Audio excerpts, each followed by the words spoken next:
Isasara ang ilang mga kalsada sa EDSA, Quezon City sa gitna ng patuloy na construction sa MRT-7. Ang detalye sa Agenda Weekend Report ni John Manalo, live mula sa Quezon City. John, go ahead. Pierre, ngayong gabi na nga magsisimula nakatakdang road closures sa iilang bahagi ng North Avenue hanggang West Avenue dito sa Quezon City. Gawa ito ng installation ng MRT-7 steel box girder o yung daraanan ng tren para makapag-U-turn nito sa West Avenue pabalik ng southbound lane.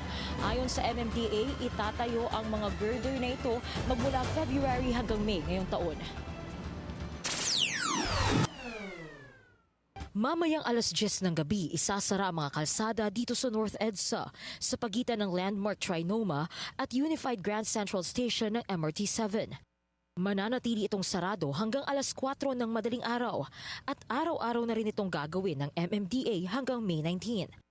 Pagsapit naman ng March 24 hanggang April 29, isasara ang ilang bahagi ng intersection ng West Avenue.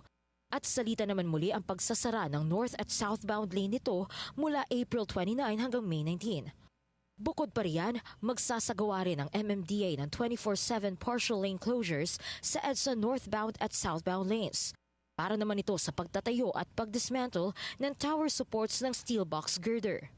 Dalawang northbound lane o going Balintawak ang isasara simula February 1 hanggang May 8, habang dalawang southbound lane naman o going Cubao ang isasara simula February 15 hanggang May 18.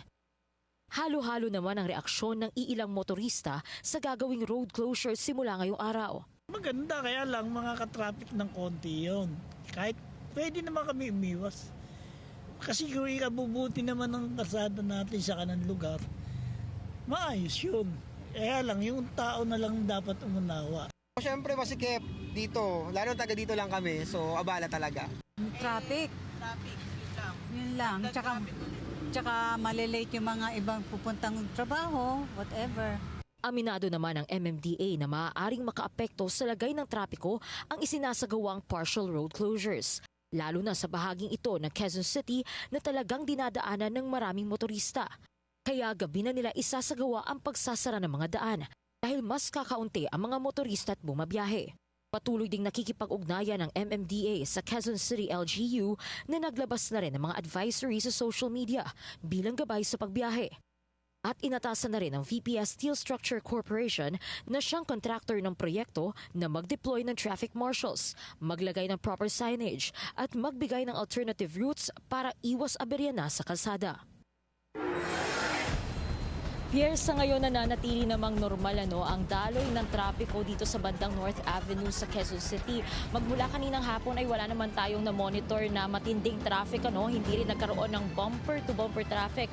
This may be caused by the fact na Sunday today at wala pang pasok ang mga estudyante at mga empleyado. Kaya bukas ay aabangan natin kung may magiging epekto nga ba itong partial road closures na isasagawa ngayong gabi magmula 10 p.m. hanggang 4 a.m. ng madaling araw bukas sa magiging daloy ng trapiko dito sa kahabaan ng North Avenue hanggang sa West Avenue.